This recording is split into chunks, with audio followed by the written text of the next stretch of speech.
Now, I know what you're saying. I thought this was a Tuaru channel.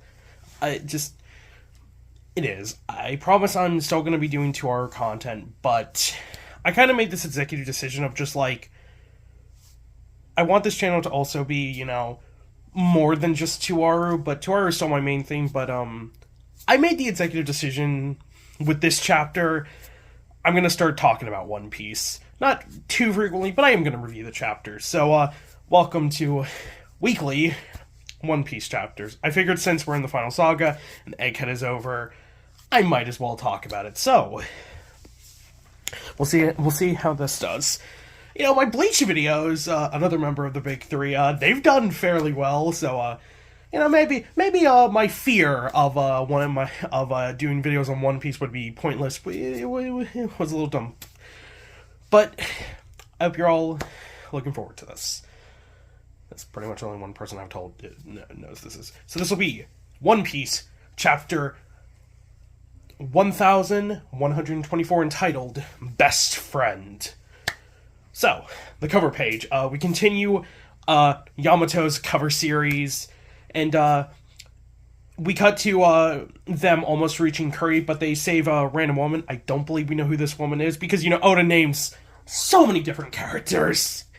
Another reason I wanted to talk about One Piece, just a small note, is because it's one of the series that I'm knowledgeable. I know a lot about One Piece, probably not as much as Tekking or other One Piece YouTubers, but I feel like I know some things, to the point of, like, I can talk about it and not feel like a dumbass. So, Yamato is saving a random woman near Curry from a mysterious person. Just from the silhouette, it kind of looks like Ulti, because it looks like a feminine silhouette, and it kind of looks like Ulti. I might be wrong. We'll see next week. It'll probably, I don't know. Because I don't know what this cover series is going to end with, because, the whole point of this pilgrimage is, like, Yamato is going around Wano, like Odin did. And, they also have to drop off, like, Yasuie's sword, but they were doing that, like, towards the end. So, yeah. So, there's that. It's cool to see Yamato doing stuff. I'm glad that Yamato was the focus of a cover series, because I like Yamato. I wish they joined. I know Yamato is kind of a tense character for a lot of people because of the whole thing, but I'm going to use they, them. Hope that's fine. So, we get into the chapter. We open up with Morgans. It's always fun when we get to see big news, Morgans. I love Morgans. He's a big funny bird, and he's arguing with Vivi. Because Vivi and Wapol are with Morgans currently, and Vivi is actually arguing with Morgans about, Morgan's whole thing is, like, he loves the current world, nothing is more fascinating than the current times. And that kind of leads to him kind of telling bullshit stories sometimes. And he's trying to take advantage of the whole, the tragedies of the world currently. And, Vegapunk's message, I feel like a lot of people who like, complain about Vegapunk's message don't really put themselves in, like, the shoes of the citizens of the One Piece world. Like, yeah, we've known some of this information. Pretty much the two most shocking pieces of information about that speech were, number one, Joy Boy was the first pirate. That was a theory people had for a long time. It was an idea I had. So, that's not too surprising, but the big one is, the world is sinking, but from the normal person's, like, I realized this a couple days ago. The average person in the One Piece world now knows that Joy Boy is a thing. Because remember, we didn't find out Joy Boy's name until Fishman Island. It was a while. We didn't even know there was, like, a significant character until, like, Fishman Island. So yeah. Morgan's also kind of does have a thing of, like, I don't really care about the world sinking. I've always lived in the sky, so I'm fine. And it's just Morgans and Vivi kind of fighting with one another. And it ends with Morgan's kind of drooling over the fact of how many stories he has. Blackbeard versus Law, Shanks versus Kid. Kid getting his ass fucking rained by Shanks. Kid, what was the plan? Just what was the plan, Kid? I just want to know. What was the fucking plan? And finally, in the one Vivi has an issue with, Straw Hat Luffy kills Dr. Vegapunk. Ruthlessly killing Dr. Vegapunk, at least in this translation. And Vivi's like, you liar! So yeah. Then we cut to Egghead once again. Probably the final time we're going to get to see Egghead. Egghead until the last time we see it this arc. This chapter, of course, with the stuff of last chapter and this chapter, we're done with Egghead. Some would say thank God. I liked Egghead. I thought Egghead was a good arc. Not like 10 out of 10, one of the best arcs of the series, but it was a good arc. It got good towards the second half. And we get to see kind of the aftermath of the hockey rope that Emeth pulled out. And the first thing we see is Sentomaru is kind of fleeing. We don't see if they have anything, but they are like they are like rowing a ship away from Egghead, so they got out okay. So that's good. We kind of suck if Vegapunk died, and so did Sentomaru. But Sakazuki, Akainu, the fleet admiral, is calling to like kind of check in, like, what in the fuck is happening? And it's Kizaru. We don't get confirmation. We kind of get confirmation that Kizaru wasn't knocked out by the hockey rope, because Kizaru's just like, you're really loud, you know that? And Akainu is just like, why are you the one picking up? It's like, where the fuck is everyone? And Kizaru just basically goes like, oh, they're all knocked the hell out, and foaming at the mouth, because all of them, even the vice admirals, were knocked out by the hockey rope. Which, again, still is probably the most impressive feat of hockey we've seen in the entire series, which is ridiculous. Akainu keeps going on. It's like, what about St. Saturn? What's going on? Did any of the targets escape? And Kizaru kind of goes, I'll let the younger Marines tell you. And Sakazuki just basically says, it's like, you better not be slacking off. And we have, in my moment, the best moment of the chapter, where Kizaru asks Akainu, I'm curious, have you ever had to kill your best friend before? And Kizaru flashes back various moments in his life of him and Vegapunk's relationship. We actually find this out that it was actually Kizaru. I don't think we knew, because we knew that Vegapunk was apprehended by the Marines from Mads, and it was that whole interaction that led to him being the chief scientist of the world government. But I don't think we ever got confirmation if it was Kizaru. I might be misremembering. I haven't reread some of the chapters. I reread the Kuma flashback, but I haven't reread some of the other chapters. So we get to see that, and Vegapunk in his flashback shortly is basically just like, how much are you going to pay me? It's like, this is a facade. I know you guys just want me to be the chief scientist. How much are you going to pay me? And Kizaru's just like, you're a funny guy. And we see that Kizaru was kind of part of the construction of Egghead. We also see Kuma. And then the final moment is Kizaru, stabbing Vegapunk with Murakuma. I always forget which one it is, because, Kizaru's techniques are all based on, like, the three. It's like, I think it's Amaino Murakuma was the sword technique he uses. Yeah. And in his sunglasses. This whole interaction kind of reminds me of a conversation that Vegapunk and Kizaru had earlier in the arc, where Vegapunk just says to Kizaru, have you no heart, Borsellino? You're a sad man. And Kizaru basically says, yeah, I'm a miserable sight. I knew I should have worn darker glasses. And then Kizaru, he snapped. This isn't the first, like, big moment we see, like, Kizaru displaying any amount of emotion other than his usual lackadaisical. Because, Kizaru, his entire character up until this point, he was the second admiral we met pre-time skip, as we met him during Sabaody. And, oh boy, I was thinking about this earlier, the fact that Kizaru basically walked into Sabaody and just threw hands with, like, all of the supernovas. I don't think he fought Law or Kid, because I think they fought Pacifista. But he threw hands with, like, every other supernova, except Bonnie, which was probably a good thing, because he probably wouldn't have thrown hands with Bonnie, knowing their relationship now. But he's always kind of, his justice is lazy justice, or, just kind of unclear justice, I believe is the actual translation. But this is like the first moment of him like displaying some character where he goes, "You think I'm slacking off? If you've got time to waste doubting me, come see for yourself, you motherfucker." Or you ingrate, they use as that translation. And then Sakazuki also has a little bit of more like personality as he says, "I'm sorry, brother." And Kizuru just basically goes, just watch your mouth. So what does that kind of indicate? We kind of know that Kizuru and Akainu have had some relationship throughout their life.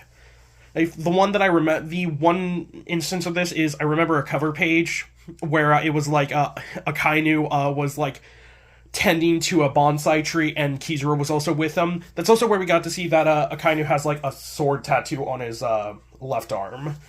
So that's the last of that interaction. I really like that. That's also what the title is indicating, best friend. Kizuru is a complicated man. I feel like a lot of people dislike Kizuru in this arc just because it's like, why didn't he do anything to like help Vegapunk? But it's like, he kind of had his hand tied. And he is a very conflicted man about this whole situation. As he's like chastising Akainu, he's also like crying. But yeah. It's a good moment for Kizuru. I've always liked Kizuru, also because light powers are always cool. But yeah, so we move on from that, and then we cut away as we get to see as we continue on with the Straw Hats and the Giant Warrior Pirates heading to the land of giants, Elbaf. It's been a couple days because all the Straw Hats are wearing different outfits. Some people might think that's thank God, because I know a lot of people weren't fans of the Egghead outfits. I liked them. Most of them were cool. I like Luffy's. Luffy's like red jacket was pretty cool, though he kind of ditched it halfway through the arc because he was in Gear 5th so often.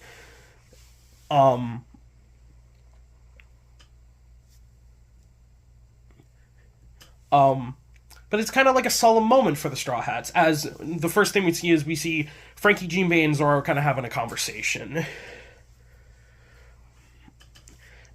And they're kind of like, it's kind of odd to see Luffy so dejected and sad, and even for us readers, it's rare to see, like, Luffy just so sad. Like, Luffy is kind of a carefree guy a lot of the time, but he has had his moments of, like, sadness. Obviously, the most striking moment is Ace's death, and then, the moment of, like, I couldn't protect a single thing, I'm weak. Which has always been one of my favorite interactions with him and Jinbei. Jinbei kind of does go on to say, like, it is strange, but I mean, it's understandable. We completely failed to accomplish our main objective. And Frankie's just like, well, we had the Gorosei and Admiral CP0, and the Seraphim and a fucking Buster Call on our ass. It is a miracle we got out. And, like, all things considered, the shit they saw, it is a miracle none of the Straw Hats died. And Jinbei just said, yeah, I agree. How did we get out of that in one piece? The last scene of that is basically Zoro saying, it's pathetic. Luffy is an emperor now, and he still couldn't... I like this because the spoilers were like, oh, Zoro chastised him, but it's more so in this, it's like, it's pathetic, he's an emperor now, an old man dying shouldn't affect him that badly. That feels a little bit more in line with Zoro. The translation that I saw originally kind of is like, it's pathetic, he should have been able to save him. And I'm just like, okay. And they both say, that's a bit harsh. So we get to see the final sequence of events in the chapter. Lilith is awake. So yeah, it was kind of a debate if Lilith was even going to wake up. Because, I mean, Atlas did assure them that she was probably okay, but I mean, Atlas is a big person, girl. Atlas was one of the female Vegapunks because they were evenly split between 3-3. Because Shaka, Pythagoras, and Edison were all male, or Shaka was as male as he could be. I don't know, he was a robot. He was also Daft Punk. How dare you kill Daft Punk, Oda? And then York, Lilith, and Atlas were the female ones, and of course then there's Stella.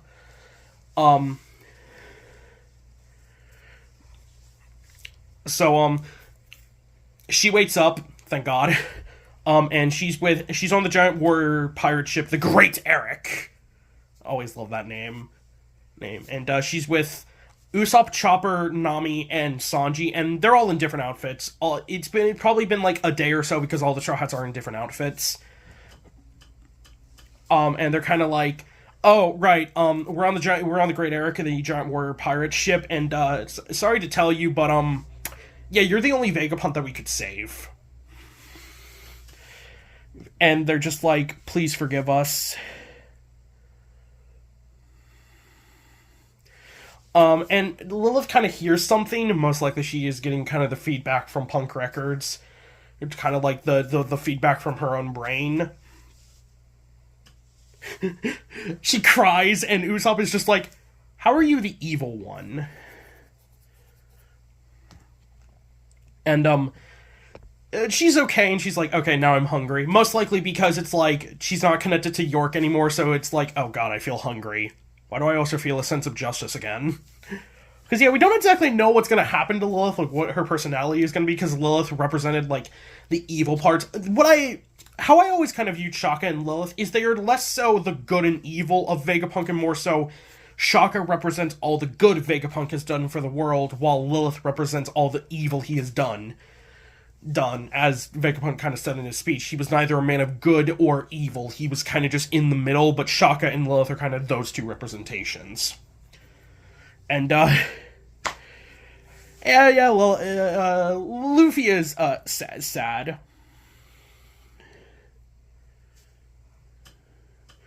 And then Lilith they question, it's like, okay, you heard something, what the hell happened? And Lilith kind of goes on to say, I was crying because I was sad about everyone's deaths, but it's kind of a matter of perspective, because everyone's still alive.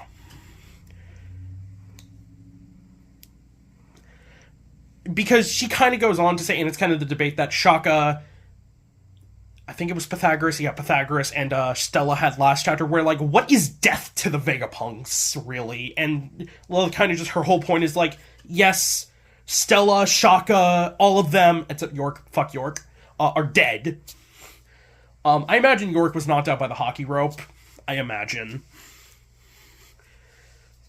But Lilith's basically saying, you didn't fail, because even if they're physically dead, their spirits live on, or at least because of Punk Records, the brain of Vegapunk will forever live on, and it's, it's the theme of inherited will. Though Stella died, Lilith will be the one who inherits his will.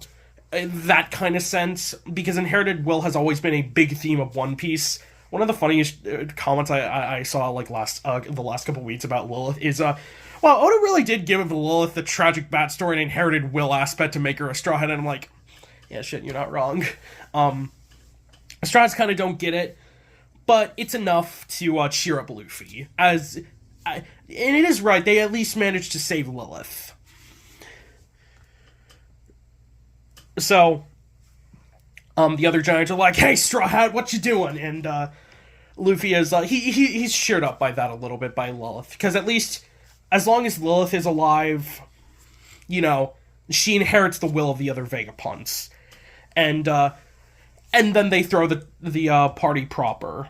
Probably the cutest moment of this is Robin, like, hugging Chopper like a plushie, which is pretty fun. And then the Giant Warrior Pirates are kind of like, we heard that speech. It's like, whoever finds the One Piece fight is gonna, it controls the world. What are you gonna do about that, Straw Hat? And Luffy is just like, it's the reason I became a pirate.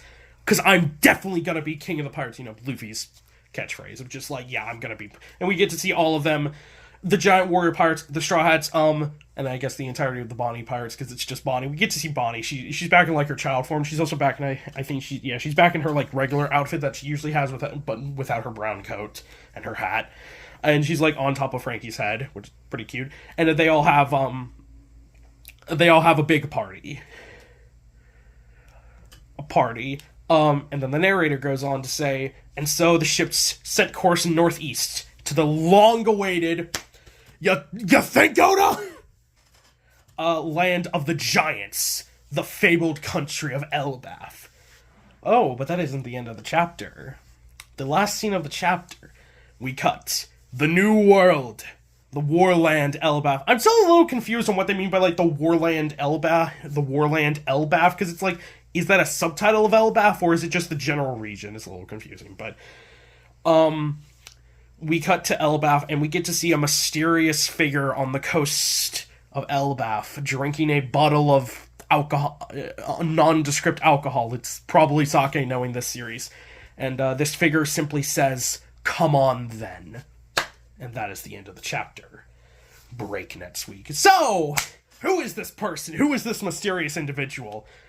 What I've seen people say is that this figure's silhouette matches, back during the Debts of the World, the first cover series that we had during the time skip, which was basically showing what everyone the Straw Hats had met were doing up until that point, and we get to see Crocus, and he is having a drink with a certain individual.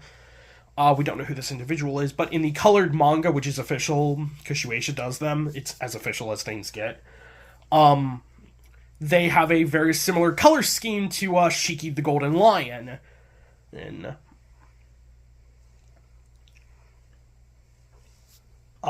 who was a member of the Rocks Pirates and was also the antagonist of Strong World. So, is this figure Shiki? Maybe.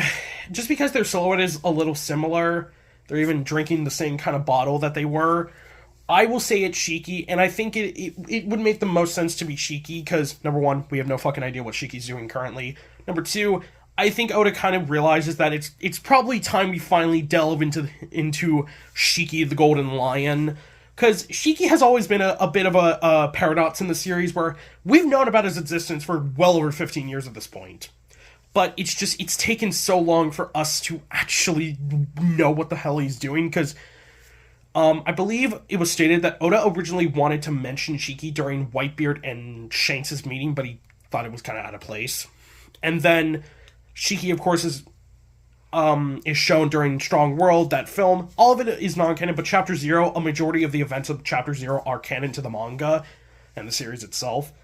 And of course, it hasn't been until like the last 200 chapters that we really got a lot on Shiki, where we found out when we got the Yonko bounties, we found out that Shiki was a member of the Rocks Pirates alongside Whitebeard, Big Mom, and Kaido, which still to this day I feel like is one of the biggest mindfucks of the series, that those four were on the same crew. And then we actually get to see him rather recently, 30 or so chapters ago, during Kuma's flashback at God Valley. We very clearly see that one of the members of the Rocks Pirates is Shiki. So I think we're probably, and because Elbaf is kind of this nebulous of, we don't really know what the hell Elbaf is about. Pretty much the only things we know about Elbaf is that Loki is the king or the prince, but it was also 20 years ago, or roughly that Loki, so he could be the king now. Oh, so who knows? But yeah, so it's also a short chapter. That's another reason why I kind of wanted to review it, because it was a short chapter. It was only 13 pages. Which, Oda deserves the break. He always deserves the break. I dislike the people who are like, oh, mangaka don't deserve break. They definitely do, but sometimes the breaks hurt. Because, not from a place of oh, I want them to slave away, but it's just God damn it, I want to know what happens next.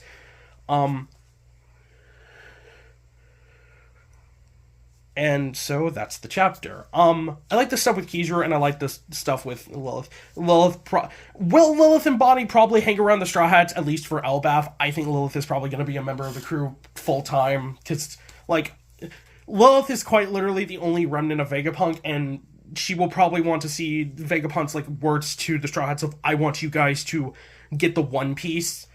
So yeah. So, that's the chapter.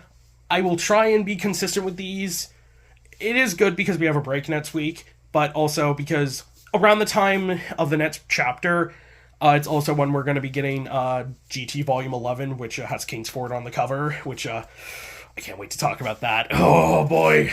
I'm going to try and avoid spoilers for that, but I'm so excited for that. Oh, I can't wait to talk. I'm going to talk about that, don't worry. Yeah, I hope you enjoyed this. I hope you like that this might be the new branch of the channel. I don't know how much One Piece content I'm going to do, but I'm definitely going to review chapters. I might not review every chapter, because sometimes some chapters are not as exciting as others. I wanted to talk about this one, because, this seems like the final tip until we get into Elbaf, and I'm really excited to talk about Elbaf as it happens. So, hope you all enjoyed this chapter review. Also, I'll probably be talking about the JJK chapter, or at least I'll be talking about like the JJK when it ends, and like because JJK got confirmed that it was ending in 5 chapters. Not gonna say anything about this week's chapter, but have fun. So that'll be all for me. I hope you enjoy. What did you think of this chapter? Tell me. Did you like the reveals? Do you think it was better than last week's chapter? Because last week's chapter was a very controversial chapter for some reason. This will be Neo signing out.